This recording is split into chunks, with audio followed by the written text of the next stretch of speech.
We're going to do the next step. We're going to move into the Turkish Get Up, the full Turkish Get Up, but we want to do it in steps. So the next step in doing the Turkish Get Up is we want to do the hip lift. In the hip lift, you'll see in a second, but I just want to make sure that you want to start off with a light weight. There's certainly heavier kettlebells. I got an 8.8 kilogram kettlebell here that I'm working with. Perfect it first with lightweight, and then you can work up to heavier and heavier weights. Okay? You just want to make sure this arm is vertical. That's the key out of all this things we're doing here, because it's setting yourself up for overhead lifts, and it's great for shoulder scapular stabilization. So this next step is the hip lift, like I said. You're going to see this, the same exercise that Mike was doing, the first thing, and then I'm going to add the hip lift, and I'll tell you when I add it. So we go up,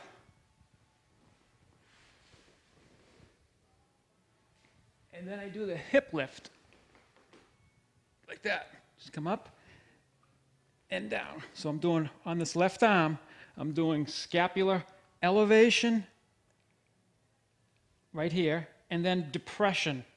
So it's getting my tricep, it's getting a lot of my lower trapezius muscles, which are very important for shoulder health, which we don't see a lot of people working in the gym. At the same time, I'm keeping this right arm vertical.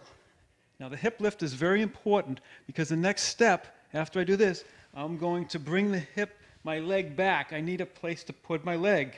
I can't get it behind me if my hips are on the ground. So if I have my hips up, I come up, my arm's still vertical, and then I'm going to go into I'm going to get out of the lunge position.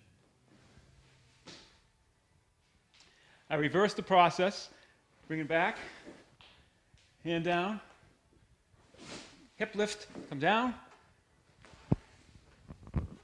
and back to the beginning. That is the full Turkish Get Up.